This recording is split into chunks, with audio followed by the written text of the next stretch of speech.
Hello everyone. How are you guys doing? I know it's been a while. This is Dr. Tamika Bush, aka Dr. Tamika Peds. I know it's been a while for all my supernatural moms out there. It's been a long time coming. Please excuse me for being MIA for a bit, but I am back in full effect. And I was actually on my way home, and I wanted to talk to everyone about Child Abuse Prevention Month. And this is something that is very important, especially in not only in the field of pediatrics and in the field of medicine, but I think it's a very important topic that really goes unheard of because it occurs more frequently than most people realize. So I decided to just do this Facebook Live to kind of update everybody on child abuse prevention.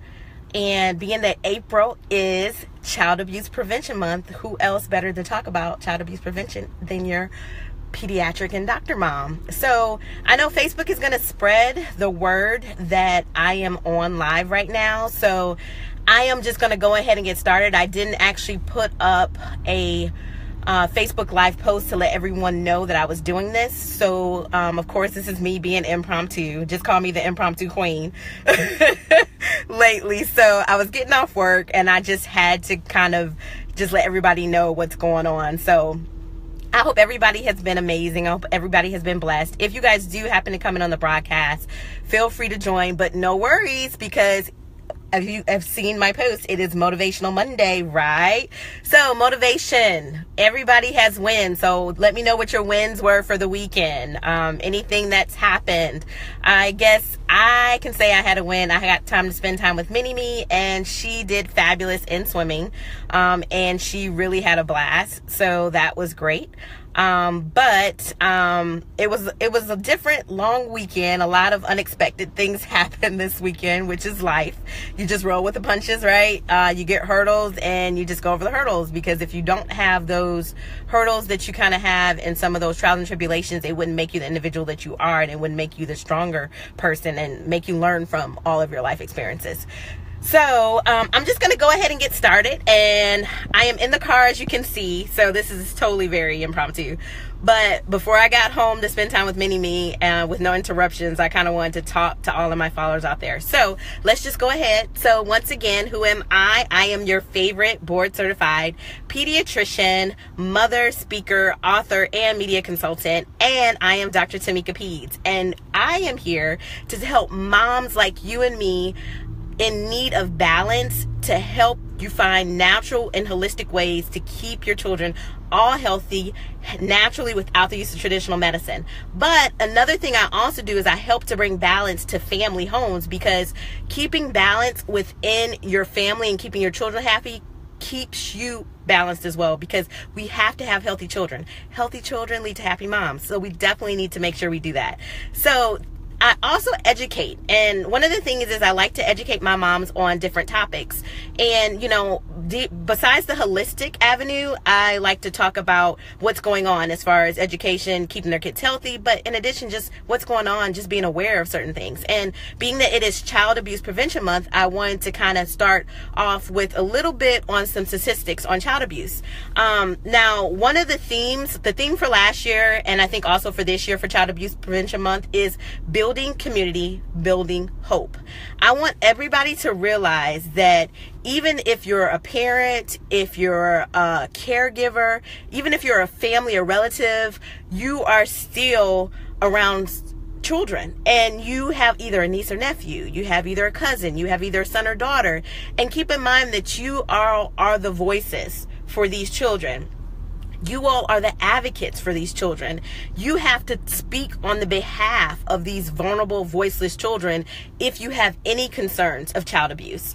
You have to step up. You have to speak up. This is important because a lot of times kids aren't going to be able, like, they may fear whoever the perpetrator is, so they're not going to be able to speak up. So you want to be the speak up person, and you want to stand up and do that and be an advocate for the child. So never hesitate to, if you have any concerns of any child being abused, to bring that up to anyone, okay? Now, throughout this whole week, I'm actually going to give a topic every day. about different types of child abuse. There's so many different types, and it's hard to go into the nitty-gritty of everything here. So I'm just going to give you a little bit of statistics today, and then starting tomorrow and every other day this week, probably around lunchtime. I am on Central Standard Time, so my lunchtime is usually around 12:30, which is usually 1:30 for Eastern Standard Time. So if you guys aren't able to make it then don't forget to check the replay. But each day I will be talking about a different child abuse, and I will be telling you different ways of recognizing it in children or in your loved ones or in someone you know. And that way you'll be able to kind of speak up for those children in case you have any concerns of child abuse. So first we're going to talk about a situation. One of the situations, just imagine taking care of a 2-week-old and taking care of this child, noticing that there's bruising on the child's arms or the child's chest. And imagine all of a sudden the child starts vomiting, and then they start shaking, and shaking as if they're having a seizure. This is a 2-week-old. And the first thing that comes to mind is, what's going on? Now, the child goes in a seizure, turns blue, and gets limp. This is a scenario, unfortunately, that has been all too common for me as a pediatric emergency physician, now as an outpatient pediatric physician. But working in the ER, I saw many cases of child abuse where I was on the front line. Sad to say, I was actually the one that was either running the code or the CPR because the infant was unresponsive and limp and did not have a heartbeat. And each case never was the same, but each case was always disheartening because I knew that in my heart, child abuse is something that is so preventable. And I want everyone to know that majority cases of child abuse happen. It could happen from newborn all the way up to older children, preteens, because there's different types of child abuse. And I don't know if everyone's aware, 3.6 million child abuse cases are reported annually. That's a lot. Sometimes I even wonder if it's 3.6 million, there's a lot of children in this world. How many? These are cases that are actually reported. So what are happening to the children that are not reported? So do those children go? Those are cases that are not even put into stats. So even those statistics right there are just staggering. Now, apparently the number one abuser in 92% of those repeated cases are child abuse are parents. And I don't know if you guys are aware, parents or some type of caregiver are the 92% are the number one abuser in those cases, which kind of ties into why is a parent abusing a child, or why is a caregiver abusing a child? You know, a lot of things are multifactorial, but there's no excuse for any adult or anybody to abuse a child, an innocent, harmless child who cannot fight back. There's no excuse for it. And so the whole reason of Child Abuse Prevention Month is to bring awareness to communities, to caregivers, to providers, to educators, to let everyone know that you can stand up and that you can be that person, that advocate for that voiceless, vulnerable child, to get help for them, because they are afraid. Most of them are afraid of their perpetrator because they have told them if they told anyone, they will get hurt, or if they told anyone, something will happen to, you know, them, or they may hurt them in some way. So you all are the advocates for these children. So keep in mind these staggering statistics. And almost 80% of child abuse deaths involved at least one parent. That's staggering. And, you know, to think a parent is possibly harming their child, you don't want to believe it, but working in the ER and at times seeing some of the caregivers and experiencing child abuse firsthand, I know that it is possible. So it's something that you always want to make yourself aware of. So of course, for Child Abuse Prevention Month, this is building community, building hope. So there's different types of child abuse. You know, there's physical abuse, there's emotional abuse, there's neglect, and there's also sexual abuse. Now, there's so many different types to go into that me going into a broad differential of all the different child abuse and what to look for all the signs will take a lengthy time. And it will probably take a long Facebook Live. So what I decided to do was spread it out over this whole week. So every day during this week, I am going to be giving you a topic on a different type of child abuse. And so tomorrow we're probably going to talk about maybe most likely physical abuse, because that's one of the most common ones that we see. And then I will be sure to kind of be there between 12:30 Central Standard Time, remember, and 1:30 Eastern Standard Time to kind of give you guys signs to look out for, who to get in contact with, who do you notify if you have concerns of physical abuse, what kind of signs on a child would you be concerned about, what type of behavior would you be worried about if a child has concerns of physical abuse. So I will definitely kind of fill you guys in on that tomorrow. But one thing before leaving I want to talk to you about is, this is something I've also seen. Going back to that 2-week-old that ended up being limp and having a seizure and having bruising. I ran that code on that 2-week-old, and unfortunately the baby didn't make it and the baby died. And I had to tell the parents that the baby died.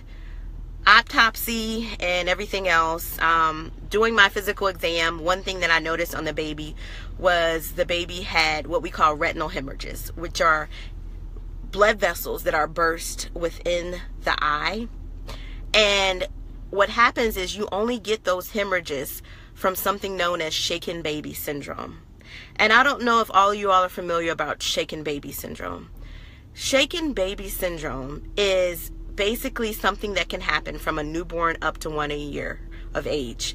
It is most vulnerable during 2 to 4 months, during the period of what we call purple crying. And it's also 2 to 4 months is the period where most parents get frustrated, because babies at that time have episodes of colic and they're crying all the time, endless. Parents are going without sleep, and they're getting to the point of frustration and mental and emotional exhaustion. And what happens is someone, either a caregiver or a parent or someone close to the infant, gets so upset and frustrated that they shake the baby so violently that it causes what we call a whiplash effect. And with the whiplash effect, it leads to internal bleeding in the organs, it leads to bleeding in the brain, and it leads to bleeding in the eyes. And that poor infant died of shaken baby syndrome because the baby had been abused, and unfortunately at a very young age. Usually you don't see it that young, but unfortunately at a very young age, and to where his brain vessels couldn't deal with the motions of the shaking back and forth, that it caused that whiplash effect to where he had bleeds on his brain, and he also had hemorrhages in the eyes, and he may have had internal organs. It's damage. It's hard to say if he had any of that, but the autopsy report would probably show that, if that was the case. And I apologize for some of the individuals that are watching this. I know this is very graphic, and if this is, and I apologize, but I want you all to be aware that things like this happen. And I want you all to know that, I don't want you to live in a bubble and feel that everything is hunky-dory, or feel that none of these things exist, because being a physician, being in the ER and experiencing this, a lot of people aren't aware, but it actually happens. We get children that die because a caregiver or someone close to them has caused some type of damage to where they have suffered child abuse. So it's a topic that everyone definitely needs to be aware of. And it's something that I just wanted to come on the broadcast to talk about. And I wanted to let you guys know that you can be an advocate. And I want you all to know that you need to learn to speak on behalf of the voiceless and the vulnerable, of the children that are abused every year, or the children that could be abused. And I want you to step up. I want you to speak up. I want you to step up for a child. Just stand for a child in need. Be that advocate for that child. If you have any concerns of child abuse, or if you have any concerns of your niece or nephew or your cousin, anybody being abused, don't hesitate to speak out and speak out for them, because you may be that only voice for them to save them.